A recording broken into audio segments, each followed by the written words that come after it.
আপনি গণপরিষদের সদস্য হয়ে শপথ নিয়েছেন এবং আহ্বানের জন্য যে আপনি সেই সিচুয়েশনটা পার্লামেন্টে আপনার তৈরি করলেন প্রথম দিন থেকে, তাহলে আপনার পলিটিক্সটা কোথায় থাকলো? জামাতের পলিটিক্স এখানে চলে গেল। মূলত তাদের বেশ কিছু ভালো ভালো লয়ার আছে যারা ওই তাদের নেতাদের কিভাবে ফাঁসি থেকে বাঁচাবে, ক্রিমিনাল ল থেকে বাঁচাবে, এটার জন্য তারা ফোকাস ছিল। হান্নান মাসুদ বললেন যে জেনজিরা ৭২-এর সংবিধান চায় না। বাংলাদেশে ৭২-এর সংবিধান তো কার্যকর নাই। আওয়ামী লীগ এই সর্বনাশটা করেছিল ২০১১-তে। এই প্রিয়াম্বেলের মধ্যে বাড়তি কাজ করতে গিয়ে, বঙ্গবন্ধুকে গ্লোরিফাই করতে গিয়ে ওনারা সংবিধানের যে প্রিয়াম্বেলের স্পিরিটটা নষ্ট করেছেন এবং ফ্লাড গেটটা ওপেন করেছেন। বাংলাদেশের অনেক আসনে জামাত নির্বাচিত হয়েছে সরাসরি আওয়ামী লীগের ভোটে। জামাতের এমপিরা রিপিটেডলি বলে যাচ্ছিলেন, যা ওনাকে কেন ফ্লোর দিলেন, বিরোধী দলের নেতার পরে কেন আপনি স্বরাষ্ট্রমন্ত্রীকে দিলেন। উনি ডেপুটি স্পিকার সাহেব এই কথাটা বলার মতো বুদ্ধিটুকু পেলেন না যে কাকে ফ্লোর দিবেন, কাকে ফ্লোর দিবেন না। এটি হচ্ছে সম্পূর্ণ চেয়ারের এখতিয়ার। অন্তর্বর্তী সরকারের সময় জারি করা সংবিধান সংস্কার আদেশ, বিদ্যমান সংবিধান, গণভোট, এইসব নিয়ে সংসদে নানান ধরনের আলোচনা চলছে। সরকারি দল বিএনপি এবং বিরোধী দল জামাত তাদের এমপিরা নানান ধরনের বক্তব্য দিচ্ছে। গতকাল সংসদে একটা দীর্ঘ আলোচনা হলো, প্রায় ৩ দশক পরে একটি নির্দিষ্ট বিষয় নিয়ে এরকম মুলতবি প্রস্তাবের উপর আলোচনা হলো। এই সামগ্রিক বিষয় নিয়ে কথা বলবো সংসদ রাজনীতির বিশ্লেষক, সাংবাদিক ও গবেষক কামরান রেজা চৌধুরীর সঙ্গে। কারণ আপনাকে স্বাগত। আপনাকে ধন্যবাদ। কারণ গতকাল সংসদে তো একটি বলা যায় যে ঐতিহাসিক আলোচনাই হলো, কারণ প্রায় ৩ দশকেরও বেশি সময় পরে মুলতবি প্রস্তাব নিয়ে আলোচনা হলো এবং আলোচনার এক পর্যায়ে আমরা স্বরাষ্ট্রমন্ত্রীকে বলতে শুনলাম যে সংবিধান সংস্কার আদেশ, যেটা নিয়ে আসলে মূল দ্বন্দ্বটা, সেটাকে উনি অসাংবিধানিক বলেছেন এবং প্রতারণা বলেছেন। যদিও এটা বিএনপি আগেও বলেছিল যে তাদের সঙ্গে প্রতারণা করা হয়েছে, মানে এটাকে উনি অসাংবিধানিক বললেন। মানে এটা আপনার কাছে কি মনে হয়? এবং উনি রাষ্ট্রপতির সঙ্গে ওনার কথোপকথনটাও কিন্তু সংসদে তুলে ধরেছেন যে রাষ্ট্রপতিকে নাকি এটা করতে বাধ্য করা হয়েছে এই ধরনের। আপনার কাছে কি মনে হয়, এটা কি অসাংবিধানিক? ধন্যবাদ আপনাকে। রাষ্ট্রপতির সঙ্গে যে ওনার কথা বলার প্রসঙ্গে সালাউদ্দিন সাহেব বলেছেন যে আমি ওনাকে জিজ্ঞেস করেছিলাম, আমি আসছি আপনার পয়েন্টে, আগে এটা বললে একটু ভালো হয়। রাষ্ট্রপতি মহোদয়কে উনি জিজ্ঞেস করেছিলেন যে সংবিধান অনুযায়ী তো আপনি রাষ্ট্রপতি কখনো এইসব আদেশ জারি করতে পারেন না, তো আপনি কেন এই আদেশটা জারি করলেন? তো উনি তখন বললেন যে আমাকে পারাচ্ছে। এই শব্দটার মানে হচ্ছে যে অন্তর্বর্তী সরকারের উপর থেকে চাপ ছিল ওনাকে এই ধরনের অসাংবিধানিক কাজ করার জন্য। এখন প্রশ্ন হচ্ছে অসাংবিধানিক কেন বলা হচ্ছে? বাংলাদেশের সংবিধান কার্যকর হয় ১৯৭২ সালের ১৬ই ডিসেম্বর থেকে, নভেম্বরে গৃহীত হয়। বাংলাদেশ কিন্তু দক্ষিণ এশিয়ার মধ্যে একমাত্র দেশ, আমাদের একটা দারুণ অর্জনের জায়গা আছে। প্রথম কথা, সাউথ এশিয়ান কন্টিনেন্টের মধ্যে বাংলাদেশ একমাত্র দেশ যারা মুক্তিযুদ্ধ করে স্বাধীন হয়েছে রক্ত দিয়ে, জাস্ট কেনা এই স্বাধীনতা। দ্বিতীয়ত হচ্ছে এত দ্রুত কেউ কখনো সংবিধান তৈরি করতে পারে নাই। সংবিধান, আচ্ছা আপনার এখন প্রশ্ন আসতে পারে সংবিধানটা কেন দরকার, তাই না? সংবিধান হচ্ছে মানুষকে সভ্য করে। সংবিধান না থাকলে মানুষ জঙ্গলি হয়, যেটা আমরা গত ১৮ মাস দেখেছি। রুল অফ লর, গণতন্ত্র, রুল অফ লর কথা বলতে গেলে প্রথমে সংবিধানের কথা বলতে হবে। হ্যাঁ, তো আপনি যদি রুল অফ লর কথা বলেন, গণতন্ত্রের কথা বলেন, আইনের শাসনের কথা বলেন, তাহলে আপনাকে অবশ্যই আগে সংবিধান রাখতে হবে। সংবিধান হচ্ছে একটা হেডলাইনের মতো। সংবিধানটা কি, আমি যদি একটু মেটাফরিক্যালি বলি, সেটা হচ্ছে একটা জাহাজ। ধরুন আপনি একটা প্লেজার ট্রিপে যাবেন জাহাজে, ওই জাহাজে ৫০ জন লোক থাকলে তার আগে সিদ্ধান্ত নেবেন আমরা কি সেন্ট মার্টিনের দিকে যাব নাকি সুন্দরবনের দিকে যাব। Destination of a nation. আমাদের বাংলাদেশের এই ভূখণ্ডের মধ্যে যে মানুষগুলো আছেন, সেই মানুষগুলো তাদের নির্বাচিত প্রতিনিধির মাধ্যমে তাদের প্রত্যাশা অনুযায়ী একটা সিদ্ধান্ত নেবে এই রাষ্ট্র কোন দিকে যাবে। এই রাষ্ট্র কি ধর্মভিত্তিক রাষ্ট্র হবে, নাকি সেকুলার রাষ্ট্র হবে, নাকি খ্রিস্টান রাষ্ট্র হবে, নাকি হিন্দু রাষ্ট্র হবে। এগুলো ডিসাইড করে সংবিধান, এবং সেটি জনগণের আশা আকাঙ্ক্ষা প্রতিফলনের মাধ্যমে, এবং এটার মূল কাজগুলো করেন হচ্ছে জনমত। জনমতটা রিফ্লেক্টেড হয় জনপ্রতিনিধিদের মাধ্যমে এবং সংসদের মাধ্যমে, মানে পার্লামেন্টের মাধ্যমে। আর সংবিধানকে যদি আপনি বারবার চেঞ্জ করেন, একটা গাড়ির গতিপথ যদি বারবার চেঞ্জ করেন, একবার কুমিল্লার দিকে রওনা দিলেন, একবার রাজশাহীর দিকে রওনা দিলেন, আপনি কখনো পৌঁছতে পারবেন না। মূল উদ্দেশ্যটা কি? মূল উদ্দেশ্য হচ্ছে মানুষের কল্যাণ করা, মানুষকে উন্নত জীবনযাপন করা, মানুষের নিরাপত্তা দেয়া, মানুষের জানমালের প্রোটেকশন, যেটা রাষ্ট্রের কাজ। আপনি পাওয়ারফুল মানুষ, আপনি আমাকে মারতে যাবেন, রাষ্ট্র বলবে না, তুমি কামরানকে মারতে পারো না, ও দুর্বল। একটা নারীকে মারতে যাবে, একটা নারীকে মলেস্টেশন করতে যাবে, রাষ্ট্র ইন্টারভিন করবে, no you can do this. আপনি একটা হিন্দুকে মারতে যাবেন, মাইনরিটিকে মারতে যাবেন, মানুষ বলবেন নো, ও হিন্দু হলে ওকে মারতে পারবেন না, আবার হিন্দু মুসলমানকে মারতে পারবে না, তুমি মুসলমানকে মারতে পারবে না, তুমি ক্রিশ্চিয়ানকে মারতে পারবে না। এইটাই হচ্ছে ব্যবস্থা, এবং এই ব্যবস্থাগুলোর নিশ্চয়তার বেসিক জায়গা হচ্ছে কনস্টিটিউশন। আচ্ছা, তো এখন বাংলাদেশ একমাত্র দেশ যে দেশটা স্বাধীন হওয়ার 1 বছরের মধ্যে সংবিধান দিয়েছে, এবং এটার একটা বড় জায়গা প্রেক্ষাপট আসতে পারে, এবং যেটা ভারতের লেগেছে 5-7 বছর। ভারত শাসন আইন দিয়ে চলতো 1935 সালের শাসন দিয়ে। পাকিস্তান প্রায় 10 বছরের মতো লেগে গেছে স্বাধীনতা এই কনস্টিটিউশন আনতে। কিন্তু আমরা করেছি কেন? কারণ হচ্ছে এটার একটা সুন্দর, এই কথাটা কেউ কোথাও বলেছে বলে আমার জানা নাই। আমি সুরঞ্জিত সেনগুপ্তকে জিজ্ঞেস করেছিলাম যে বাংলাদেশ এত তাড়াতাড়ি কনস্টিটিউশন করলো কেন, কারণটা কী? কিন্তু আওয়ামী লীগের একটা মজার বিষয়, উনি একটা মজার হতো, উনি তো বামপন্থী ছিলেন, উনি কিন্তু এই সংবিধানের বিরুদ্ধে ভোট দিয়েছিলেন। তো উনি বলেছিলেন যে এটা বঙ্গবন্ধুর একটা সফলতা, প্লাস হচ্ছে যারা পশ্চিমা ব্যাক্ট যারা ছিলেন, ওনার কথা হচ্ছে বঙ্গবন্ধু ছিলেন পশ্চিমা ব্যাক্ট। উনি কমিউনিজমে বিশ্বাস করতেন না, আবার ওই মানে জাস্ট ধর্মভিত্তিক কোনো রাজনৈতিক আদর্শে উনি বিশ্বাস করতেন না। উনি জাস্ট পশ্চিমা, যেমন সুইডিশ মডেল বা এই টাইপের লিবারেল একটা সিস্টেমে উনি বিশ্বাস করতেন। এটা ওনার কথা। তো এটা ডিবেট হতে পারে অনেক বিষয়, কিন্তু ওনার কথা। তো উনি বললেন যে উনি যখন দেশটা ধ্বংস বিধ্বস্ত হয়ে গেল, যুদ্ধের পরে যুদ্ধ বিধ্বস্ত, উনি ইকোনমিক রিহ্যাবিটেশন, ডেভেলপমেন্ট, রেস্টোরেশন, রাস্তাঘাট, রেলওয়ে, আপনি লন্ডনের প্রেস কনফারেন্সটা দেখেছেন, উনি বলে যে I urge the international community to give my people, উনি সেই আহ্বানটা জানিয়েছিলেন। যখনই উনি, এবং তখনকার প্রেক্ষাপটটা ছিল হচ্ছে সোভিয়েত ইউনিয়ন ভার্সাস হচ্ছে ক্যাপিটালিস্টিক ব্যবস্থা। যখন উনি পশ্চিমাদের কাছে গেলেন, পশ্চিমাদের কাছে যখন যেতেন, তখন বাংলাদেশকে ধরে নেওয়া হয়েছিল যেটা সোভিয়েত সমর্থনে হয়েছে এবং কমিউনিস্টের শাসনে। তখন পশ্চিমা ব্লকের এক পক্ষ বলা শুরু করলো যে বাংলাদেশ, মুজিব হচ্ছে একজন রেভলিউশনারি, প্রতি বিপ্লবী। বঙ্গবন্ধু উনি বলা শুরু করলেন যে না, আমি রেভলিউশনারি না, কারণ রেভলিউশনারি হলে সে কমিউনিজমে যাবে, এবং এক পক্ষ ছিল তাকে এইভাবে প্রজেক্ট করার জন্য।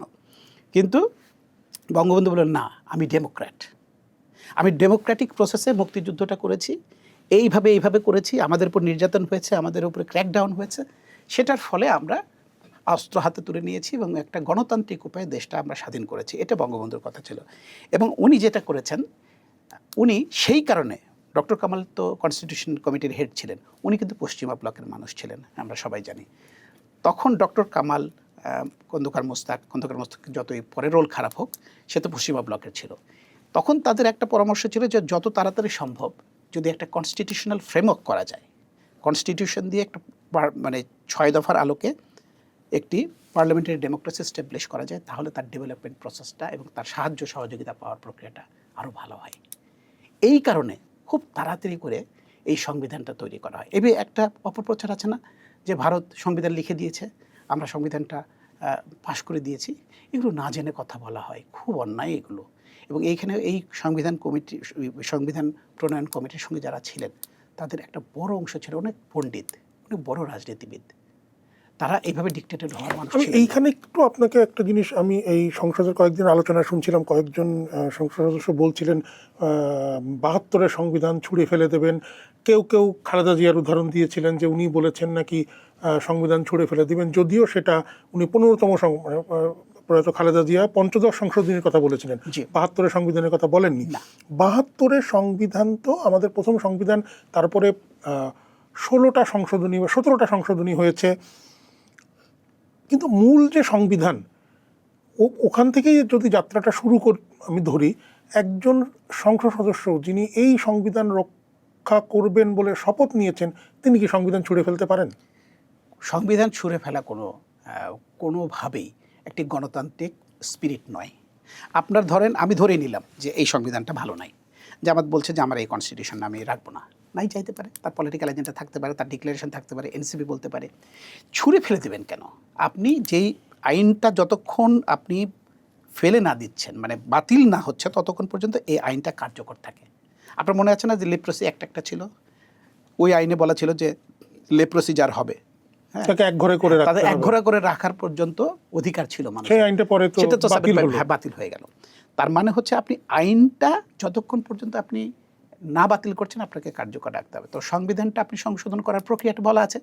আপনি সংবিধানের প্রক্রিয়াটা আপনি পলিটিক্যাল ডিক্লারেশন নিয়ে নেন, জনগণের ম্যান্ডেট নেন, সেই অনুযায়ী আপনি সংবিধানটা সংশোধন করে ফেলেন, তাই না?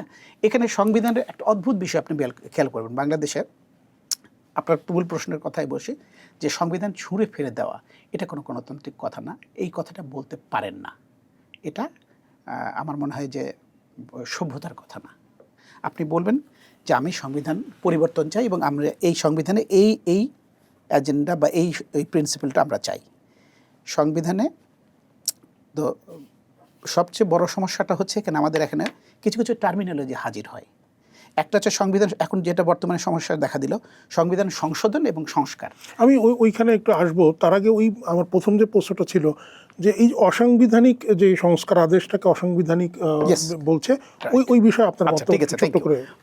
হচ্ছে এটার প্রেক্ষাপটে কেন এটা অবৈধ সালাউদ্দিন সাহেব বলেছেন। বাংলাদেশ স্বাধীন হলো তো 1971-এর 16ই ডিসেম্বর স্বাধীন হওয়ার পরে তখন থেকে বাংলাদেশের যাত্রা শুরু, যদিও হচ্ছে মার্চ থেকে। তো বাংলাদেশের সংবিধান তো আগে হয়েছে, ডিক্লারেশন অনুযায়ী হয়েছে।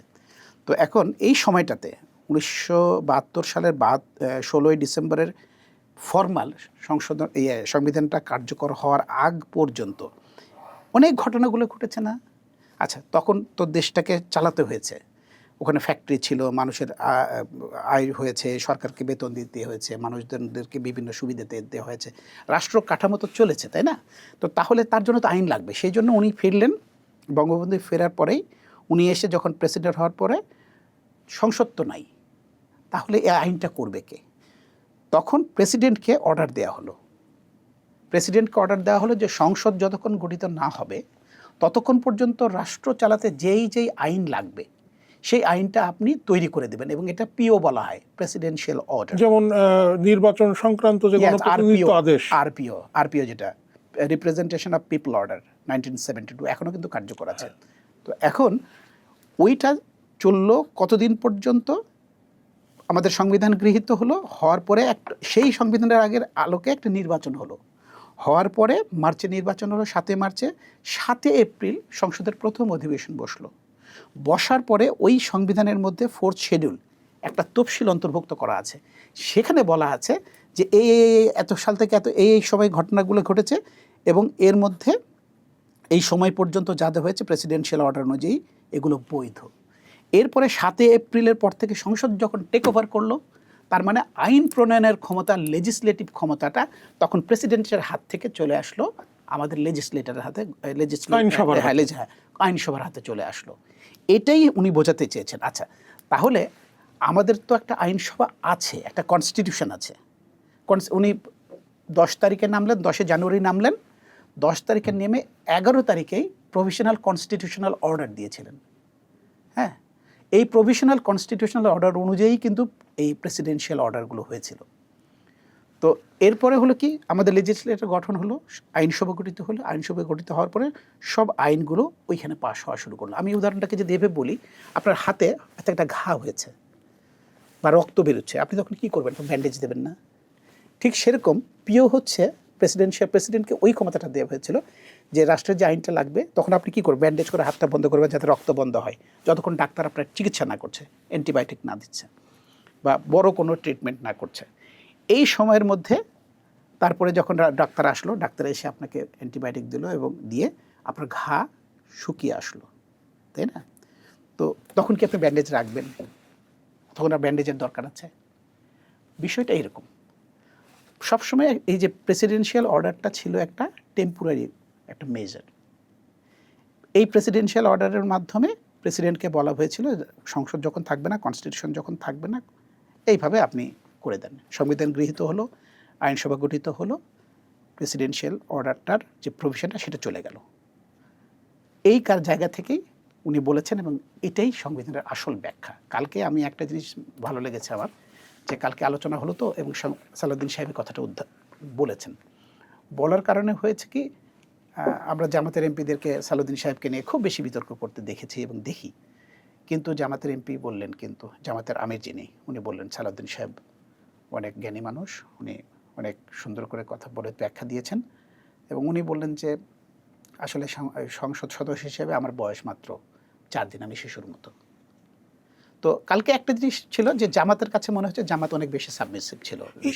এই জায়গাটাতে মানে মূল আলোচনাটা, মুলতবি প্রস্তাবের যে আলোচনাটা হলো, আমাদের চর্চা.কমে আপনি একটা লেখাও এটা নিয়ে লিখেছেন। দর্শক, চর্চা.কমে কামরান রেজা চৌধুরীর একটি নিবন্ধ প্রকাশিত হয়েছে, আপনারা চাইলে সেটা পড়ে নিতে পারেন। আমাদের বিশ্লেষণ বিভাগে সেটা দেওয়া আছে। মুলতবি প্রস্তাবের নানা দিক নিয়ে তিনি এটি লিখেছেন। তো মুলতবি প্রস্তাবের আলোচনায় প্রধানমন্ত্রীর সংসদ নেতার পক্ষে সালাউদ্দিন আহমদ একটি বিশেষ কমিটি গঠনের প্রস্তাব দিয়েছেন। মুলতবি প্রস্তাবটি যিনি তুলেছিলেন বিরোধী দলীয় নেতা জামাতের আমির শফিকুর রহমান, কার্যত তার সেই প্রস্তাবটি মেনে নিয়েছেন। তার একটি দাবি আছে যে সালাউদ্দিন সাহেব যেখানে বলেছেন যে সকল দলের এবং স্বতন্ত্র সদস্যদের নিয়ে কমিটিটা করতে, সেখানে জামাতের আমির বলেছেন যে অনুপাতটা যেন সমান সমান হয়, সরকারি এবং বিরোধী দলের যাতে সমান সমান হয়। কার্যত কিন্তু মানে তারা মেনে নিয়েছে। আপনার কি মনে হয় যে সমান সংখ্যক নিয়ে কি কমিটি হবে, মানে বিএনপি এটা মানবে? মনে হয় না। মনে হয় না কেন? এটা হচ্ছে যে এটা তো স্বাভাবিক বিষয়।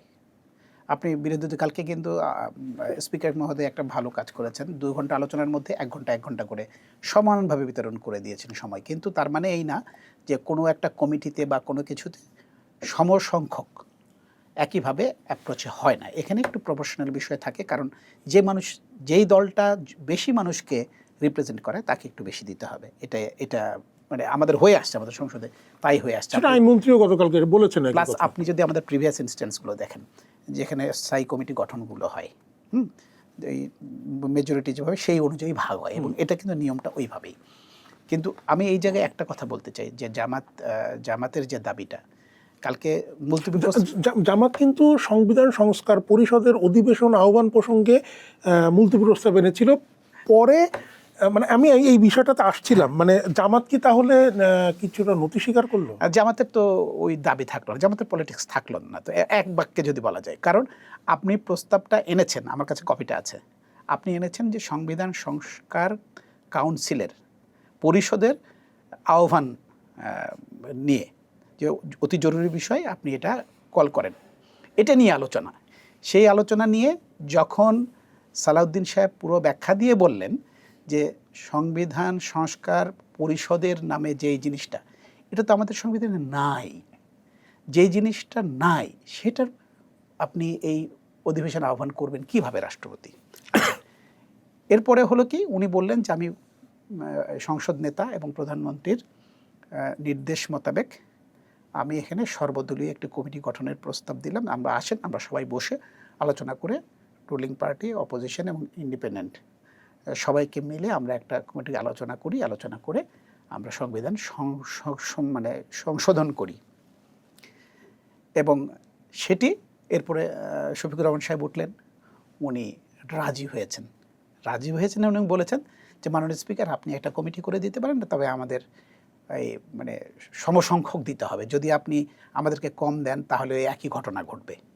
এই কথাটার মাধ্যমে জামাতের এই রাজনীতিটা আর থাকলো না। আপনি গণপরিষদের সদস্য হয়ে শপথ নিয়েছেন এবং আহ্বানের জন্য যে আপনি সেই সিচুয়েশনটা পার্লামেন্টে আপনার তৈরি করলেন প্রথম দিন থেকে, তাহলে আপনার পলিটিক্সটা কোথায় থাকলো? জামাতের পলিটিক্স এখানে চলে গেল। জামাতের পলিটিক্সটা কেন চলে গেল? কারণ জামাতের এমপিরা সংসদীয় রীতি পদ্ধতি সম্পর্কে একেবারেই অনভিজ্ঞ। হ্যাঁ, কারণ হচ্ছে দলটি মূলত তাদের বেশ কিছু ভালো ভালো লয়ার আছে, যারা ওই তাদের নেতাদের কিভাবে ফাঁসি থেকে বাঁচাবে, ক্রিমিনাল ল থেকে বাঁচাবে, এটার জন্য তারা ফোকাস ছিল। কারণ আওয়ামী লীগের আমলে তাদের উপরে যে নিষ্পেষণটা ছিল, এটা তো সত্য, তাদের উপর যে নিষ্পেষণটা ছিল, তাদের উপর যে দমন পীড়ন ছিল, সেটার জন্য তার দেওয়ার মোর ফোকাসড অন প্রোটেকশন, তারা বাঁচবে কিভাবে। তারা তো এই যে সাংবিধানিক বিষয় প্লাস সংসদীয় গণতন্ত্র, সংসদীয় রাজনীতিতে তারা খুব বেশি অ্যাক্টিভ কখনো ছিল না। সেই কারণে তাদের এটা হয় নাই, তারা করতে পারেনি, ফেস করতে পারে নাই। আর দ্বিতীয়ত হচ্ছে আরেকটা কথা যেটা আমি বলছিলাম, যে গণপরিষদের আহ্বান করতে হবে, গণপরিষদ গঠন করতে হবে, সেই দাবিও থাকলো না। আরেকটা কথা, জামাত এবং এনসিপি যেটা বলছিল যে তারা ৭২-এর সংবিধানটাকে ছুঁড়ে ফেলে দিতে, এবং জেনজিরা যেমন হান্নান মাসুদ বললেন যে জেনজিরা ৭২-এর সংবিধান চায় না। বাংলাদেশে ৭২-এর সংবিধান তো কার্যকর নাই। ৭২-এর সংবিধানটা যদি কার্যকর থাকতো তাহলে তো বাংলাদেশে বাকশাল হতো না। ৭২-এর সংবিধানের কোনো জায়গায় প্রিয়াম্বলে দেখবেন 5টা প্যারাগ্রাফের কোনো জায়গায় জাতির জনক কথাটা নাই। এটা আওয়ামী লীগ এই সর্বনাশটা করেছিল 2011-তে। এই প্রিয়াম্বলের মধ্যে বাড়তি কাজ করতে গিয়ে, বঙ্গবন্ধুকে গ্লোরিফাই করতে গিয়ে ওনারা সংবিধানের যে প্রিয়াম্বলের স্পিরিটটা নষ্ট করেছেন এবং ফ্লাড গেটটা ওপেন করেছেন, যার কারণে এই প্রিয়াম্বল কারেকশন করা যায় না সাধারণত। কারণ এটা একটা ঐতিহাসিক প্রেক্ষাপট বর্ণনা করে। আপনি ইতিহাস কি চেঞ্জ করতে পারবেন? এই কারণে বলা হয় যে এটা পরিবর্তনযোগ্য নয়। কিন্তু আওয়ামী লীগ করলো কি, ওই 72-71 সালের যে ওই স্পিরিট থেকে সরে গিয়ে তারা বঙ্গবন্ধুকে গ্লোরিফাই করতে গিয়ে কিছু বাড়তি শব্দ জোগাতে গিয়ে, এই যে আপনি যখন একটা খারাপ কাজ করবেন আরেকজন কিন্তু সেই সুযোগটা নেবে, সে যখন ক্ষমতায়িত হবে। তাই ঘটেছে। ৭২-এর সংবিধানে তো আরবিটারি অ্যারেস্টের কথা ছিল না, পরে সংশোধন করা হয়েছে, তাই না? ৭২-এর সংবিধানটা আমার ধারণা অনেকের মধ্যে এই ধারণাটা নেই। আমার মনে হয় যে আপনারা একটা কাজ করতে পারেন। আমি আশা করব যে আপনারা ৭২-এর সংবিধানের মূল ধারাগুলো, অনুচ্ছেদগুলো কী ছিল, পরে সেটা কিভাবে ডিস্টোর্ট করা হয়েছে, এবং আওয়ামী লীগ দিয়েই শুরু করেছে এটা। বাকশাল তো ৭২-এর সংবিধানের স্পিরিট না, তাই না? বঙ্গবন্ধু নিজেই সংবিধান দিয়েছেন এবং উনি নিজেই সংবিধান থেকে সরে এসেছেন। এটাই আমাদের জন্য বড় কষ্টের জায়গা। আরেকটা হচ্ছে জামাতের 2 জায়গা থেকে এই যে গণপরিষদের দাবি থেকে সরে আসতে হবে, এবং তারা বলল যে ৭২-এর সংবিধান ছুঁড়ে ফেলবেন। কিন্তু কালকে আইনমন্ত্রী এবং সালাউদ্দিন সাহেব দুজনই বলেছেন ৭২-এর সংবিধান হচ্ছে আমাদের ফাউন্ডেশন। তাহলে আপনারা এই যে ৭২-এর সংবিধানে যে অবস্থাটা রাখলেন সেটাও তো আপনারা রাখতে পারলেন না। জামাতের এই জায়গা থেকে 3টা বিষয়ে জামাত কালকে এই মুলতবি আলোচনার মাধ্যমে তাদের একটা রাজনৈতিকভাবে আমি বলবো তারা একটু ডিসঅ্যাডভান্টেজে চলে গেছে।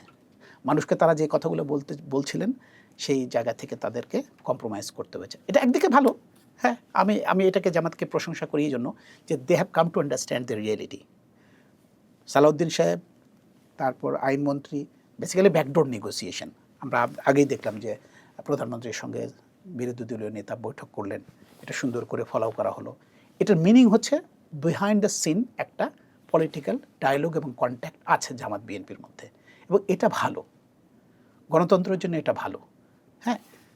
এবং সেই কারণে আমি জামাতের যে বডি ল্যাঙ্গুয়েজ দেখলাম, জামাতের এমপিদের যে বডি ল্যাঙ্গুয়েজ অন্যান্য দিনের চাইতে অনেক বেশি কম অ্যাগ্রেসিভ ছিলেন, তারা অনেক কম অ্যাগ্রেসিভ ছিলেন। এটা গণতন্ত্রের জন্য ভালো। বিরোধী নেতা যখন এই কমিটির প্রস্তাবের কথা স্পিকারকে বলছেন তখন কিন্তু এনসিপির সদস্য আবুল হাসনাত, মানে হাসনাত আবদুল্লাহ, তিনি কিন্তু পিছন থেকে মাথা নাড়ছিলেন যে না, তারা মানে তার অঙ্গভঙ্গিতে মনে হচ্ছিল, মাথা নাড়ছিলেন, বডি ল্যাঙ্গুয়েজে তার এটা মনে হচ্ছিল। কিন্তু আপনি যে একটা বললেন যে এক ধরনের সমঝোতা, বা জামাতও কিন্তু বলছিল যে সংসদে তারা যে কথাটা বলে গঠনমূলক সমালোচনা করবে, সরকারকে সহযোগিতা করবে, মানে এই যে বিএনপি জামাত মানে এই সহযোগিতা, এক সময় তো তারা জোটভুক্ত ছিল, মানে আসলে কতটা একমত তারা হতে পারবে, কত দূর যেতে পারবে বলে মনে হয়? দিন শেষে জামাত বিএনপি একটা জায়গায় আসবে আমার কাছে মনে হয়। কেন হবে? এর অন্যতম কারণ হচ্ছে বাংলাদেশের রাজনীতিতে আপনি এখন যত কিছুই বলেন, আওয়ামী লীগ কিন্তু নিষিদ্ধ, তো কার্যক্রম নিষিদ্ধ, কিন্তু আওয়ামী লীগের একটা বড় জনসমর্থন আছে, এবং বাংলাদেশের অনেক আসনে জামাত নির্বাচিত হয়েছে সরাসরি আওয়ামী লীগের ভোটে। শেরপুরের একটা আসনের কথা আমি বলতে পারি, সেদিন দেখা হলো, বিএনপির লোকজন এত উৎপাত শুরু করেছিল, তারা আওয়ামী লীগের লোকজন ভোটার মানে তাদের উৎপাত থেকে বাঁচতে গিয়ে জামাতকে ভোট দিয়ে জামাতকে এমপি বানিয়েছে। তো আলটিমেটলি যেটা হবে, তাদের একটা জায়গায় আন্ডারস্ট্যান্ডিং আছে, বিএনপি জামাত এনসিপির মধ্যে একটা আন্ডারস্ট্যান্ডিংয়ে তারা এক জায়গায় থাকবে, আওয়ামী লীগ যেন কোনোভাবে ফিরতে না পারে। এই জায়গায় বিএনপির পলিটিক্সটা হবে ওই জায়গায়। কালকে পার্থর একটা কথা, আন্দোলন রহমান পার্থ একটা কথা বলেছেন না, আপনি শব্দটা খেয়াল করে আপনি বাজিয়ে দেখতে পারেন, don't try to dictate us, that will not be successful, এই টাইপের কথা। বিএনপির কাছে জামাত এবং এনসিপি বারবার একটা চাপ দিয়ে করে নিচ্ছে, ইসলামিক দলগুলো বিএনপির উপরে চাপ দিয়ে তাদের এজেন্ডাগুলো বাস্তবায়ন করে নিতে চায় তাদের মতো করে।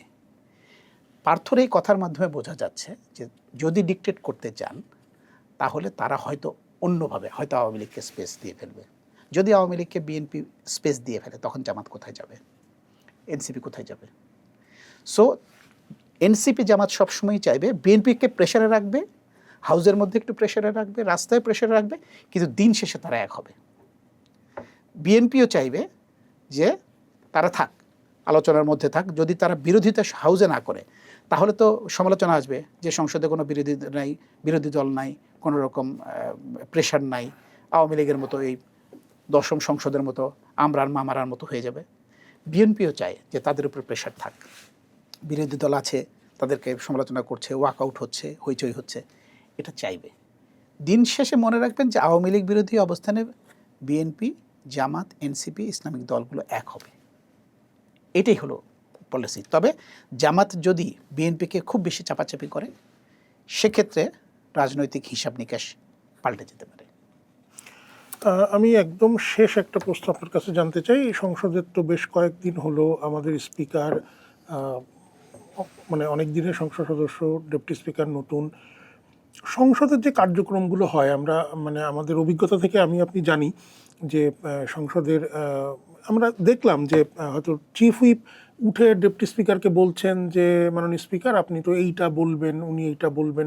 বিশেষ করে একটা প্রশ্ন উত্তরে এই কথাটা বলছিলেন যে মন্ত্রী, আমাদের পররাষ্ট্র প্রতিমন্ত্রী বলছিলেন যে পঠিত বলে গণ্য করলাম।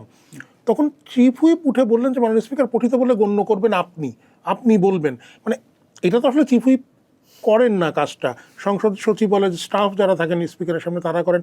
মানে এই জায়গাটাই কি আপনার মনে হচ্ছে না যে একটু কোথাও যেন আছে? হ্যাঁ, মানে একটা তালগোল পাকানো এখনো, মানে এটা আসলে কি? মানে এর অন্যতম কারণ হচ্ছে 300 জনের মধ্যে 219 জন নতুন সংসদ সদস্য, এবং তাদের মধ্যে আমার অ্যাসেসমেন্টে 60% এমপি কোনোদিন সংসদ ভবনে ঢোকেন নেই, এই অবস্থা।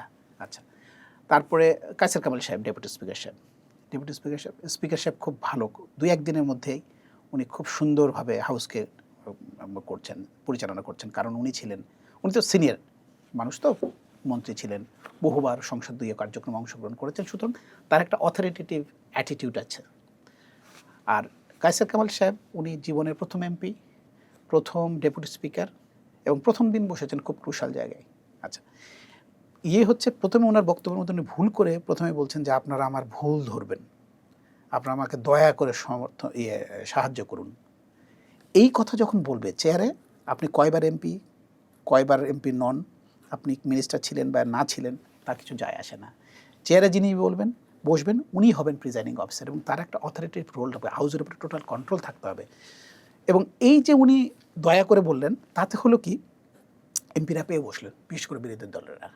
এবং আমি একজন জামাতের ফ্রন্ট রোডে একজন এমপি, নাম বলছি না, এই সিরাজগঞ্জ থেকে নির্বাচিত, উনি বলছেন যে ওনাকে ফ্লোর দিলেন কেন? এবং জামাতের এমপিরা রিপিটেডলি বলে যাচ্ছিলেন যা ওনাকে কেন ফ্লোর দিলেন, বিরোধী দলীয় নেতার পরে কেন আপনি স্বরাষ্ট্রমন্ত্রীকে দিলেন? উনি ডেপুটি স্পিকার সাহেব এই কথাটা বলার মতো বুদ্ধিটুকু পেলেন না যে কাকে ফ্লোর দিবেন, কাকে ফ্লোর দেবেন না। এটি হচ্ছে সম্পূর্ণ চেয়ারের এখতিয়ার। আমি একটা ঘটনা উল্লেখ করতে চাই। 8ম সংসদে একবার আখতার আহমেদ সিদ্দিকী ছিলেন ডেপুটি স্পিকার, উনি একটা হেলেন জেরিন খান এবং শাহজাহান খানের মধ্যে লেগে গেল গণ্ডগোল। আওয়ামী লীগের শাহজাহান খান এবং হেলেন জেরিন খানের মধ্যে গণ্ডগোল লেগে হাউজের অবস্থা খারাপ হয়ে গেল। সেই মুহূর্তে সাইফুর রহমান ছিলেন খুব পাওয়ারফুল মানুষ, উনি প্রধানমন্ত্রীর পাশে বসতেন। উনি দাঁড়িয়ে বলা শুরু করলেন যে মাননীয় স্পিকার গণ্ডগোল তো আপনি পাতায় দিলেন, আপনি কেন ওরা ফ্লোর দিলেন? বিশ্বাস করুন, মানে that was a very good point.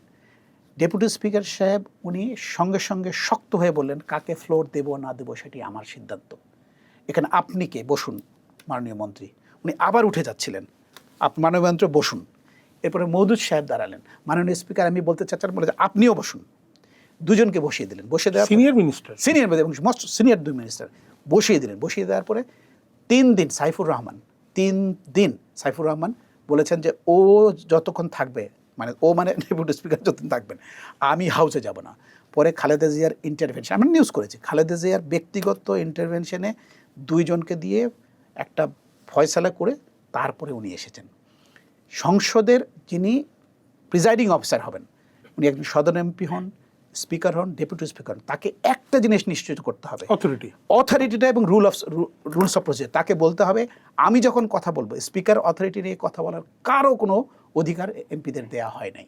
আপনি পয়েন্ট অফ অর্ডারে বললেও আপনি দাঁড়াবেন, you will be raising your hand. উনি বলবেন আপনি পয়েন্ট অফ অর্ডার, আচ্ছা আপনার পয়েন্ট কী।